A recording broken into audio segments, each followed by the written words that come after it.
Hello, everybody. Welcome to the World Championships 2015 in Kyoto. My name is Matthew Bell, and joining me here is Jerome.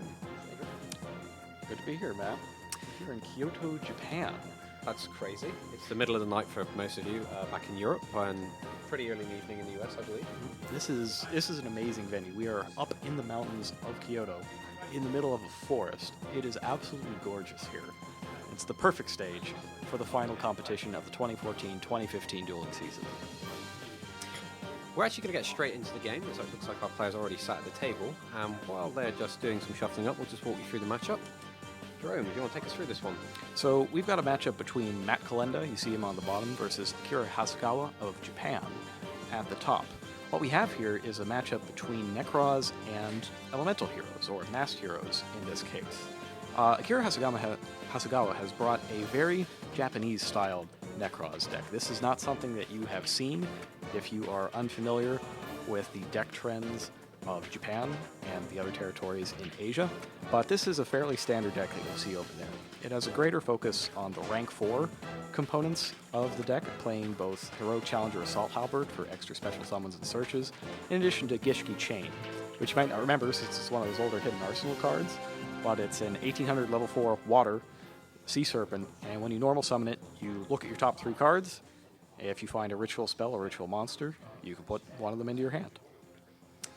Should be very exciting. Matt playing the hero deck. Looks very similar to a lot of the stuff we saw at the WCQs. Yes. If I'm honest.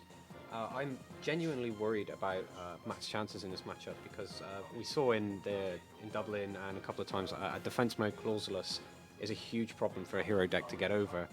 And Akira is playing free Clausulus. Yes, it's very important for him to get to his ritual spells, and if you are unaware, Necroz's cycle is limited in this tournament to 1. Yeah. So he needs to be able to get to ritual spells. He still has 6, the basic 6, but now it's 3-2-1 instead of 2-2-2. We're just seeing the hands load in right now. Yep. Let's take a look. Started off with a hero lives for Elemental Hero Shadow Mist in defense position. Maxi is chained by Hasegawa. And Mask Change is added to Kalenda's hand. That'll get Hasegawa an extra draw, and Kalenda will pay half his life points to activate that hero lives. He's setting himself up for a strong Shadow Mist play. Good thing about having the Maxi now is that now Kalenda knows that he definitely shouldn't play the Mask Change this turn, but that'll let him get double the value out of the Shadow Mist, getting the Search on his opponent's turn, and possibly, if he's really lucky and Hasegawa plays right into it, a card out of his hand with... Yeah, it's going to be quite difficult to just flat play around that because the chainability of the Mask Change, so he's going to have to go through it at some point. It's just a question of whether or not he gives Matt the additional pickup. Now, if you check on the sides of the screen, you'll see the cards in hand for each duelist, and note that Hasegawa has multiple copies of Forbidden Lance. That is something that we haven't seen in quite a while, but it's back now for this tournament, and it could cause a bit of difficulty for Kalenda, because it can be used to protect your opponent's Shadow Mist from his own Mask Change, and stop Darklaw from hitting the field. That's going to be quite awkward. We're going to see the Assault Halberd. Oh. Heroic Challenger Assault Halberd, special summon because Kalenda has a monster and Hasegawa does not. And he attacks. Assault Halberd has a piercing battle damage effect, and when it inflicts damage, you get to search for another heroic card from your deck. Change is activated, targeting Elemental Hero Shadow Mist. And there's a Forbidden Lance. And Lance is used just as surmised. It's a nice 2-for-1 right there. Very early pickup, and the Halberd's also going to be able to replace itself immediately, putting Akira in a pretty strong position at the start of this game. Now, as you mentioned before, Kalenda kind of has a disadvantage here because of the natural problems that Clausulus has for this deck, but I would not count Kalenda out. He won his way to the World Championship in the Redemption round in the North American WCQ, so he is no stranger to difficult situations. If you're not familiar with the Redemption round, that's the name that we gave to the second playoff round for world spots for the North American WCQ.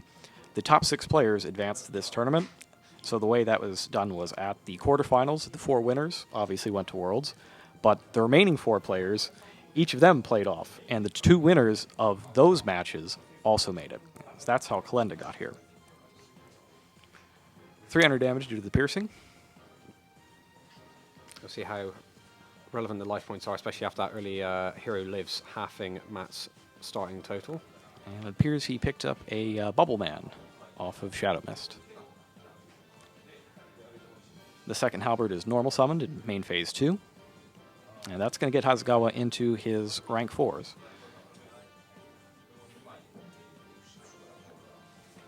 Starts off with Tellarknight Ptolemaeus.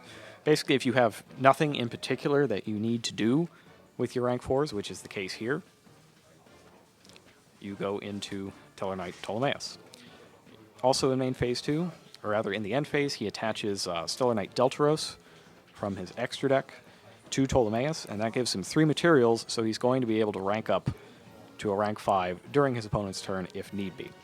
And that is particularly important here because actually Stellar Knight Constellar Diamond has some applications here with the dark status of Shadow Mist. That is true. There's a lot of stuff that he could go into to be very disruptive in Matt's turn. Yep, we are going to see the diamond, as you said. Oh no, that's being attached. Yeah, it's being attached as a material at the end. If we check out his extra deck, we see he's got cards like Tyrus, Keeper of the Genesis, and does he? Yes, he has Constellar Pleiades as well. So if he does rank up, he'll be able to get a 2-material Pleiades. Kalenda merely set a monster and another spell or trap. Pass back to Hasegawa, who during his own turn detaches 3 materials to activate the rank up effect. And Vanity's Emptiness is chained from Kalenda, preventing the rank up from happening. Buy some bit of time. Yeah, the problem is going to be that 2600 defense of Ptolemaeus. He should have run out of Stellar Knight cards in his extra deck to attach to the Ptolemaeus, though, and it appears he already used his Constellar Diamond, so that is the end of the actual threat of Ptolemaeus. Now Kalenda just has to worry about the 2600 defense and the rest of the Necros deck. With his current hand, he doesn't have an out to that 2600 defense, unless he goes for the Dark Hole play here. Yeah, that's a little rough. I think you got to draw a few more cards yourself before you commit to getting rid of your own Vanity's Emptiness. Yeah, I feel giving up that Vanities is going to put him in a very bad position against the Necros deck. Yes, especially with only 3,700 life points left. Yeah, he can't afford to risk to just make the risky plays here. Ooh, Hasegawa picks up Preparation of Rites, which could be absolutely brutal later on once any ritual summoning gets started. He hasn't got any of that. He doesn't have any of the Clausulouses, anything to get a ritual spell. And even if he did, he doesn't really have the things to tribute for it. I think this is one of the concerns of a lot of players coming into this tournament about how viable Necros would be when it had restrictions on both the OCG and TCG side, which the lists were combined for the World Championships. Much like last year. Yeah, where the harshest restrictions of each region were applied to the entire card pool. And a lot of people wrote Necros off and said it's going to be too risky to play it. These kinds of hands where you're kind of not really going anywhere, the shirt limitation seems to be really, really big in this. The life source of that deck being able to summon your big monsters. Yes. Valkyrus in particular is nowhere near as useful if you don't have a full complement of shirts available. So Hasegawa's got double Valkyrus and eventually discarded one at the end of his turn to the hand size limit as the players continue to pass back and forth. Kalenda builds his face down cards and Hasegawa builds his hand. Yeah, the limitations on Necros are very fierce. I've gotten used to calling it Highlander Necros because there can only be one of so many of the different cards in it at this point. Unicorn is one of them. Yeah, very powerful card, especially when combined with Kaleidoscope and Herald of the Arclight, which less likely to happen in this environment when you've only got access to one Unicorn, and it's so important to be able to pull back your key cards out of the graveyard, including that shirt. Speaking of bringing back the shirt, Hasegawa picked up Reinforcement, or the Warrior Returning Alive. It's a rather unique tech choice for his deck that you don't see a whole lot of, especially over in the States. It's double useful here because it works on the Assault Halberd, as you see as well, in addition to bringing back Shirt if you need it. Okay, so Matt's face-down monster being attacked. If he does respond with any of his back row, he's going to end up switching his Vanity's Emptiness off in his opponent's turn. So it's quite an awkward position to be in. Now, what he doesn't know is that his opponent can't actually special summon anything, but it's still a very threatening position if you are Kalenda. And he lets Bubble Man go. Bubble Man goes down, and there's some more piercing damage coming in. Yep, 1,200 defense. So that's 600 points through, and another search for the third halberd. It could be that, Hasegawa never actually has to play any of his Necros cards. And we don't even know if Kalenda knows what he's playing against. Well, he does, because the Valkyris was discarded, but he hasn't actually seen any Necros plays yet. Yeah, well, if you're Matt at this point, do you worry that Kira is just holding the OTK in his hand and he's just trying to slow roll you through your back row, so you end up being very, very conservative? Or do you assume that your opponent, because he's not already started making big plays, is limping into the game himself? I think in knowing what happened to the Necros deck, my immediate assumption would be that they are limping through. Because generally, when you play against Necros and they have got the plays, they just try to blow you out of the gates. Yeah.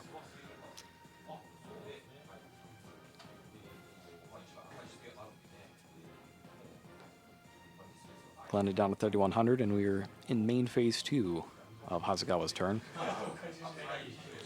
He's still got that Ptolemaeus in defense.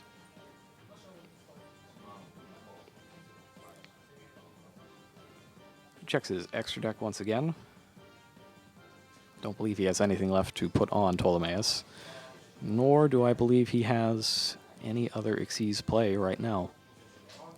He could use the Preparation of Rites to get either Brionac or Clausulus out of the deck and try to get a ritual spell that way. And he would have the Assault Halberd in hand and the one on field, both of which could be tributed to summon Valkyris if he needed to.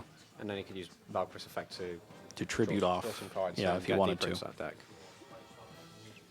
Yeah, but at least let him start up and get searching for some things. Yeah. Do you feel like you should be holding the Valkyris in this this matchup, knowing that the hero deck can actually just come out and throw the entire Justice League at you in one turn, where it goes attack, mass change, attack, mass change? When you're in this dominant of a position, I don't think so. Like, the way that this particular game has shaped up, I don't think he needs to hold the Valkyris. I think he needs to get his plays and end the game before Kalenda has a chance to get back into it. Sure. Vanity's emptiness is gone now. That's a major thing out of sight now.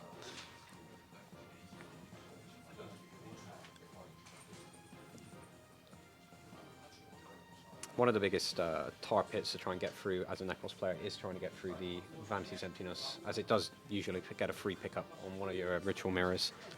And depending on how long it can stay up, it gives your opponent a lot of opportunities to get back into the game. So what we had here is Hasegawa used Preparation for Clausulus. Used Clausulus to grab Necros Kaleidoscope, and then during the end phase, he discarded the Kaleidoscope to the hand size limit. Wow. How often do you see people discarding on hand size limits in modern day Yu-Gi-Oh? It's basically only Necros. Kalenda wipes the board out with a Dark Hole. That takes out everything. And we're going to see his follow-up. Oh, Neos Alias. Now that, we don't see that guy very often. That was a staple of the old. I'm going to play Stratos, 3 Neos Alias, and a bunch of Thunder Kings, and some Miracle Fusions. But it's kind of fallen by the wayside since the changeover to the Masked Hero style decks.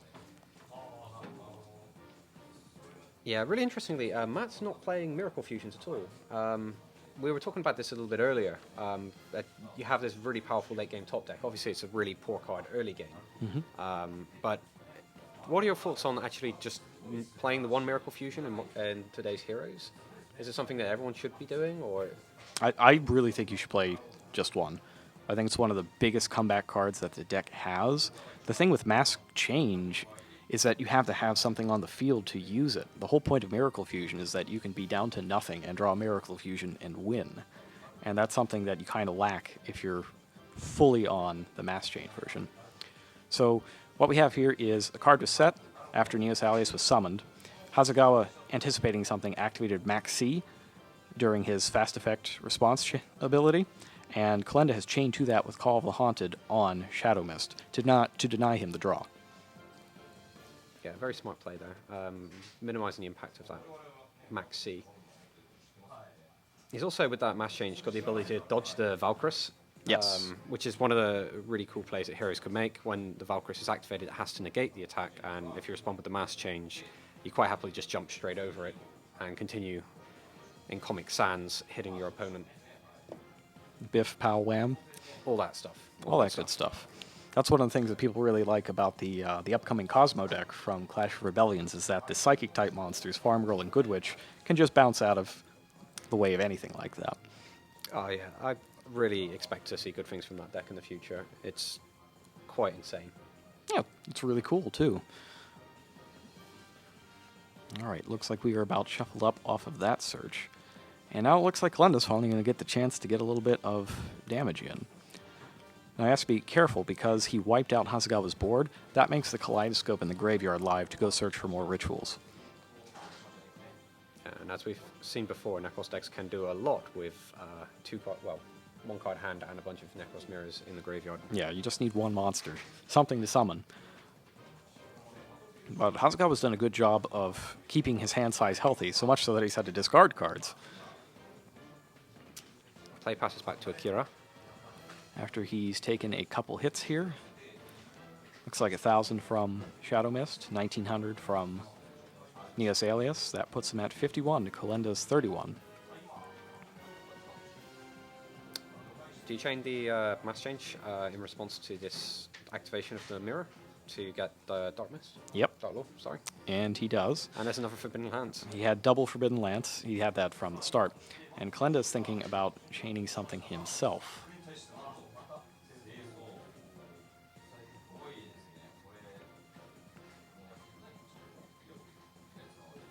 It'll be impressive if Kalenda can get out of this and get that Dark Claw on the field, because that would be a huge turning point in the duel now that Hasegawa's the one that needs to get his searches to happen and his cards into the graveyard. Book of Moon. Book of Moon, good play. Book of Moon will turn the monster face down, and if you take a close look at the text of Mass Change, you'll see that it doesn't care if the monster is face up or face down. Bear with me, we've got a new piece of software which allows us to do this. I've also just selected the wrong card. That's Bubble Man. He's in there. Mass change. Update. All right. So we are going over how the chain works. Communication, of course, is an extremely important part of the World Championship because not all the players speak all the same languages. And we're now explaining that Chain Link 1 is the effect of Kaleidoscope, followed by Chain Link 2, Mass Change, followed by Chain Link 3, Forbidden Lance, on the target of Mass Change, followed by Chain Link 4, Book of Moon, also on the target of Mass Change. And when this resolves, you resolve it backwards. First, Book of Moon flips the target of Mass Change face down. Mass Change does not care whether the card is face up or face down. It sends it to the graveyard. And then after that, if it left the field by this effect, you special summon your masked hero monster. So Darklaw is going to make it. Forbidden Lance does nothing, as its target no longer exists.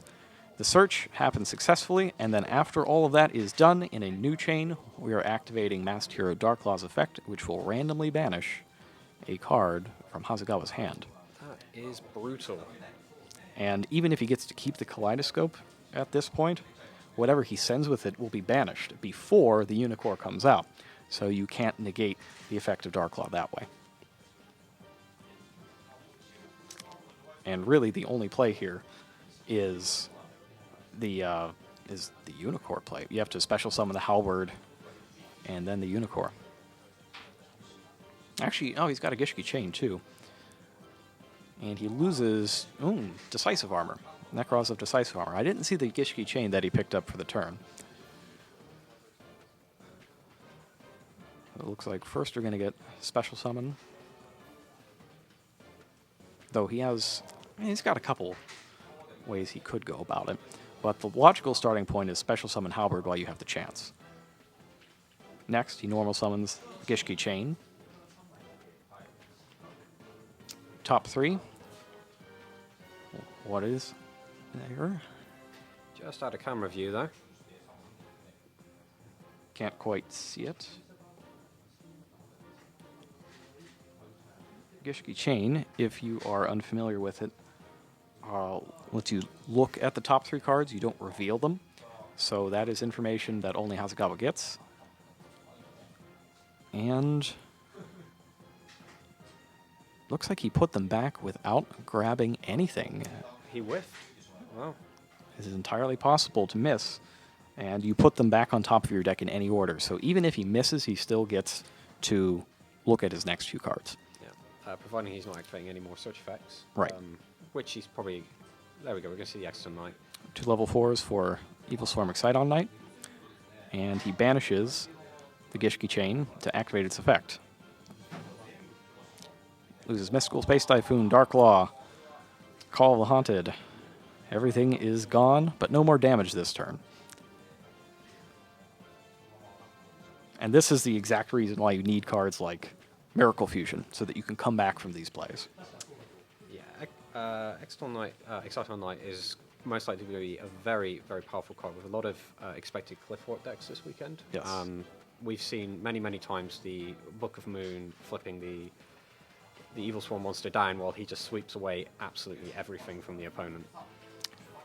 Matt Kalenda is back up. He activates Upstart Goblin, which undoes the attack of Shadow Mist, but lets him get 1 card deeper into the deck.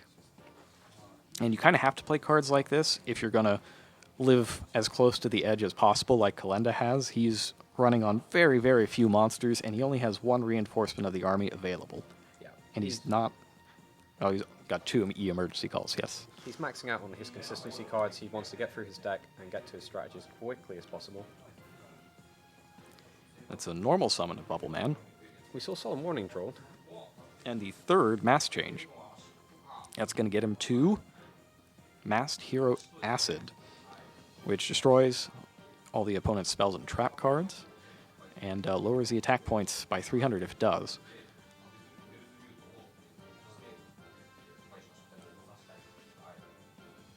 Yes, Masked Hero Acid takes down Evil Swarm Exciton Knight, and gets a lot of that damage back. This is a difficult situation for Matt here. It We're going to is. see the Kaleidoscope. Do you flip the Solemn Warning on that? He's just going to banish it and banish some more of his guys in search, right? Right, but you can only use 1 Kaleidoscope per turn. So if you decide that this is the time that you need to strike, then you do. Kalenda thinks he's going to save his warning. He does save the warning. The other thing to consider is that it's 2,000 life points out of what you have left, which puts you at 1,100. Yeah, I was actually quite surprised that he's playing Warning alongside 3 Hero Lives. Yeah. Because that is just such a huge amount of life points that you're throwing into your own card effects when your opponent is also trying to sweep those away from you. I think you have to, though. Like, Solemn Warning is so good in this format that you have to play it. And he does play it here on the Senju of the 10,000 hands to prevent a follow-up ritual summon. And he goes into the danger zone. Well, almost the danger zone, which is anything sub 800 life points when Gagaga Cowboy can just swing into action and snipe away your last few life points. Correct. And Hasegawa still has that Valkyris in his hand, so he'll be able to block attacks if needed. He's also got the Bryonic, so he's not finished yet. It looks like he's doing a little math to see if he can get another summon onto the board and win this turn. He could discard the Bryonic, get a Clausulus, and then Clausulus could get Cycle, but then he doesn't really go anywhere from there. Yeah, the trick is there's no way to get an even number out of the Necros monsters he has in the graveyard, except for 10. He'd be able to get Brionac with Unicorn if he tributed it from the field. But he can't get to 8. That's the problem. And Matt is completely out of options. He's sitting on that acid. That's all he has. Sometimes it only takes 1. But a Miracle Fusion would make that quite nice. Yes. Straight off the top. Still got to deal with the Valkyris, though.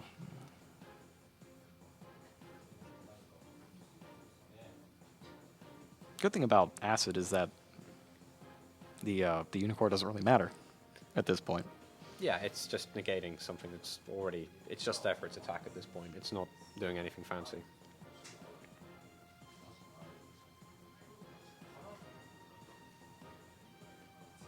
Hasegawa continues to think about his play.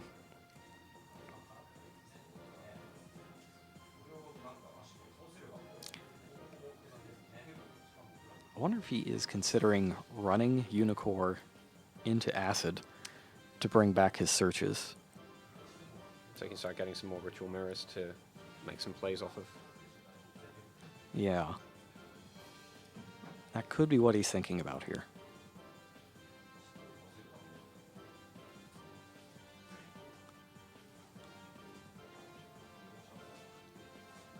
Normally you'd think that, with so few cards in play on either side of the field that the decisions would be easy, but with Necroz, a lot of times your graveyard is a second hand. Yeah. So you have to consider more cards than that. And he goes ahead and runs the Unicorn into Acid, takes a little bit of damage, but that brings back his ability to search with Kaleidoscope. And he does so, banishing the Unicorn. That gets him a cycle. Bryonic. Bryonic will get Shurit, most likely. Yep. See how fast he's going here. He knows exactly what he's doing. And there's that Clauseless. Shurit's from Clauseless in defense, and he gets another search for a warrior-type Necroz off of that. He added the Clauseless to his hand, correct? Yes, and then discarded that for Necroz Mirror, which will let him use the other... Well, let him use the Shurit again, if he needs it.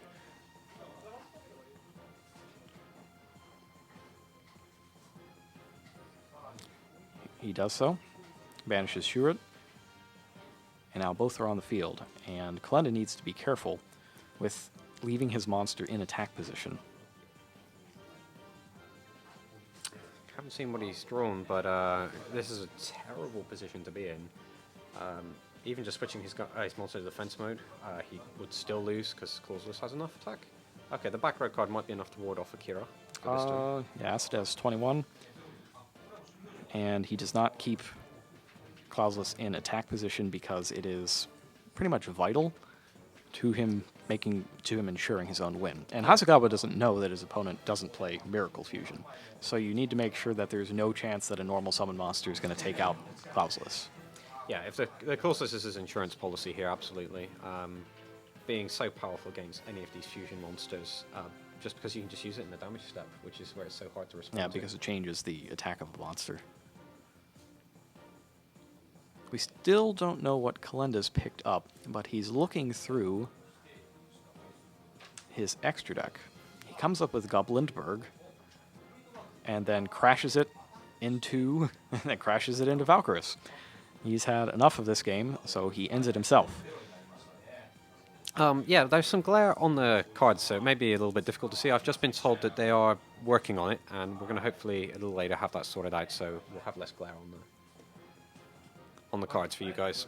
Now, we do need to tell everybody at home, there is a special tournament policy in play for this tournament, and this tournament only, that prohibits concessions. So that is why you see Kalenda attacking into a monster to reduce his own life points to 0, because he can't move on to the next game until he does. That is only for this tournament, so if you see anything strange, that is the reason why. It's not that he doesn't know what he's doing. Yes. These players all know what they're doing. That's why they're here. Absolutely. So let's take a look in the side decks and see if there's anything interesting for Matt. As I was pretty worried to see whether or not we're going to see a lot of Necros. Do you think has he got anything in there that brings him prepared for that matchup? I don't know that he's prepared for the matchup at all, but he can improvise with some of the cards that he does have.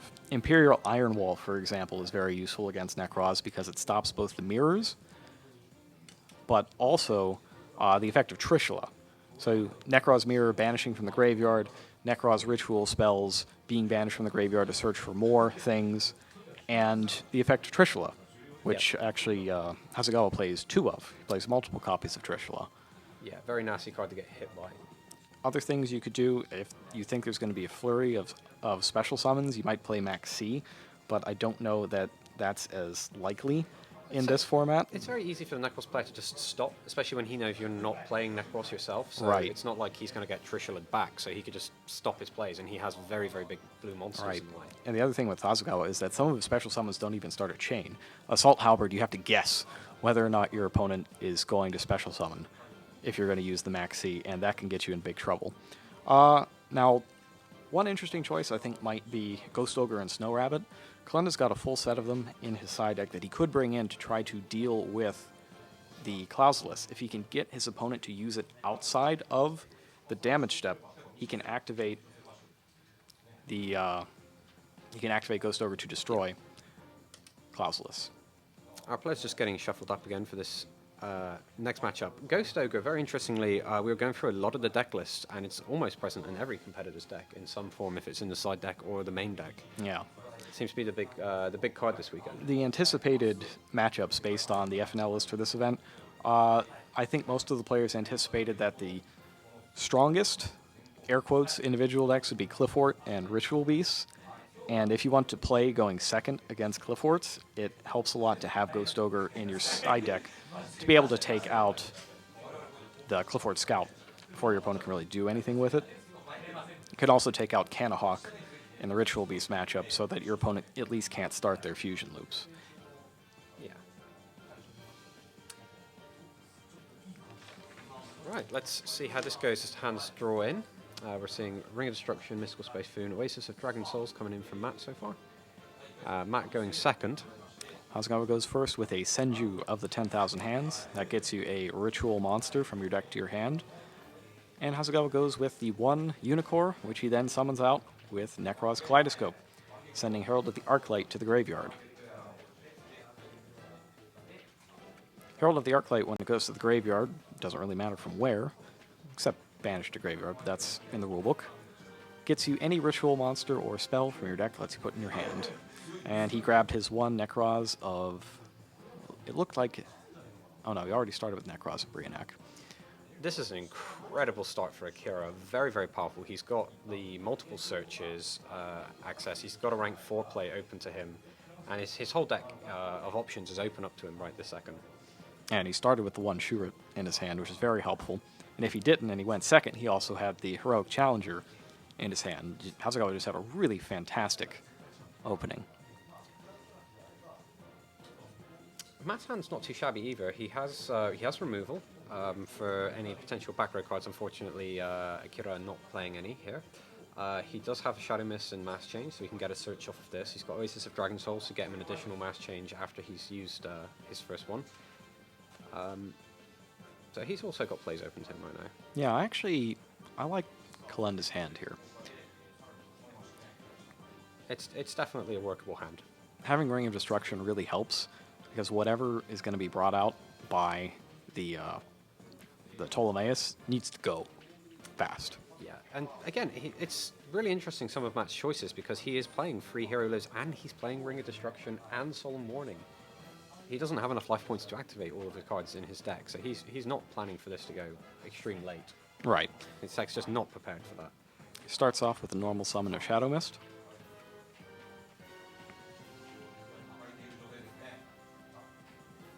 This is a really awkward position to be in, because the rank 5 options from Akira can be very disruptive.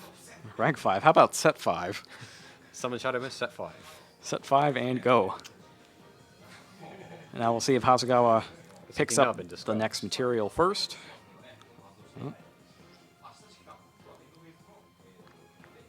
Puts on the Consular.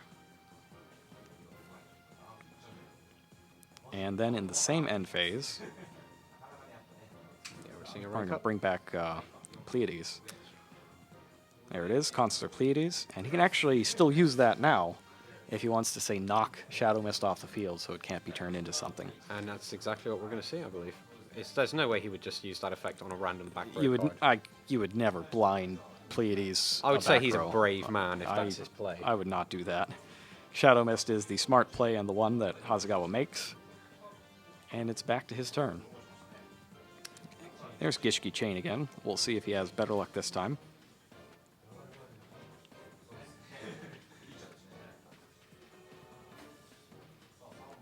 Takes a look at his top 3. And remember that Kalenda does not get to see those cards. And Hasegawa does get to rearrange them in any order he wants. The thing is he's more than likely to discard the Bryonic to make a play, so those cards on the top of the deck are going to get shuffled away anyway. Yep, and he picks up Clausulus. He's got Clausulus and Brionac. He can search for a spell and a monster. He can essentially summon any Necros monster from his deck right now. So that could be Trishula. In fact, Trishula's not live at this moment, so that's most likely not an option. Correct. No cards in the graveyard. Necros of Trishula, unlike the original Trishula, requires a card in hand, field, and graveyard to do anything. Well, here we go. We're going to see a card in the graveyard, and we're going to see the Ring of Destruction. Yep, Ring of Destruction activated on Pleiades. If he wanted to save himself some life points, he could just bounce his Pleiades back to the deck. I probably... Just let the opponent take the damage, right? Yeah.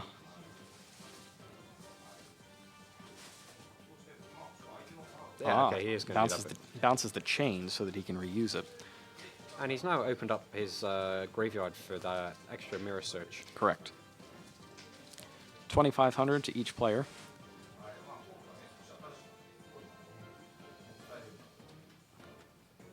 And that shortens the game.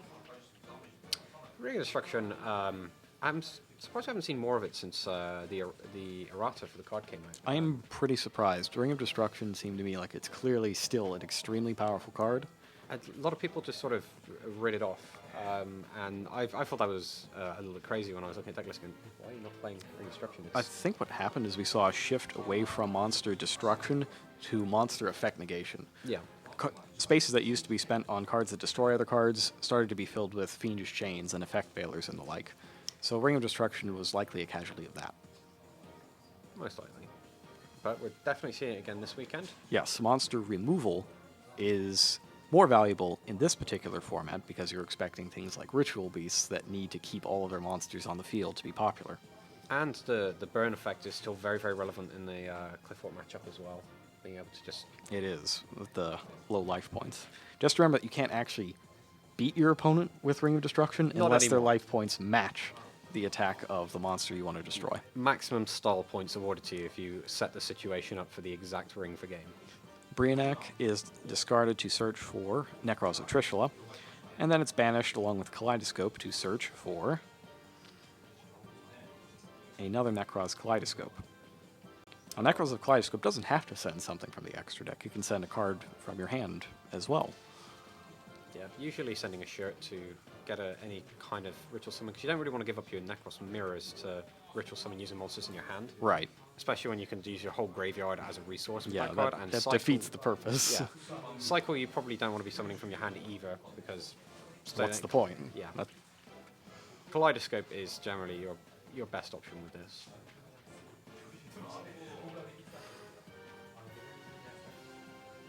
Oh, this does not look good for Matt. He doesn't actually have a response to this Trishula, which is live because of the Ring of Destruction being in the graveyard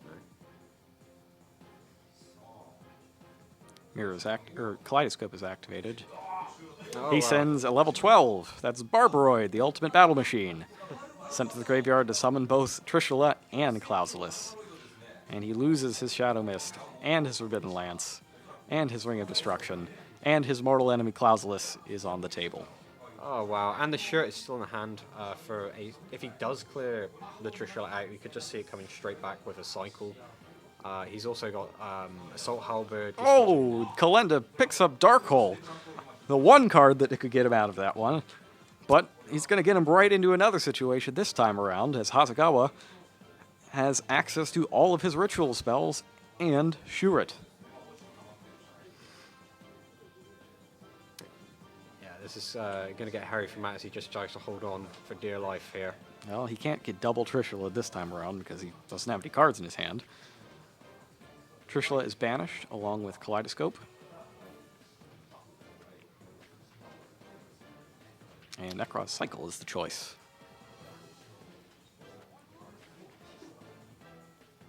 Be interesting to see what he does with the cycle. He's got a Unicorn and a Clausulus in the graveyard at the moment. I could see the Clausulus being brought back here, just because Hasegawa knows how detrimental it is to Kalenda's entire strategy. He just has to sit there in defense and look pretty, and it will get the job done. And we just seen the Dark Hole also being used, so that's one less out for Kalenda to a just Clausulus in defense. And remember, Hasegawa still has the chain in his hand, along with the Heroic Challenger from the start. And he goes ahead with the Gishki chain. Takes another look and picks up. Oh, he picks up Necros of Valkyros. Well, that's another good thing that you can get if you fulfill the entire tribute requirement. Activate cycle. Tribute Shuret. And he brings us back. Oh, he's going to go for the Unicorn.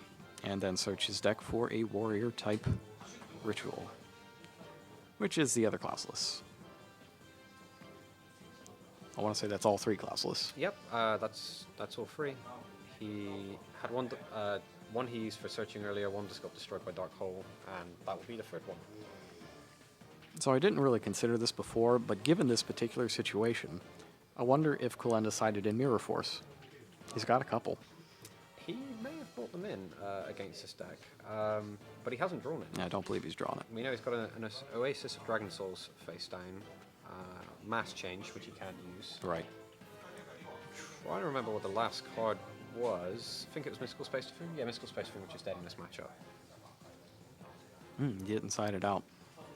No, he didn't. He might have been expecting his opponent to bring in Royal Decrees, because that's quite typical of Necros deck to suddenly side into Decrees after you take your Mystical Space Typhoons out. It locks down your entire back row, and then it just OTKs you.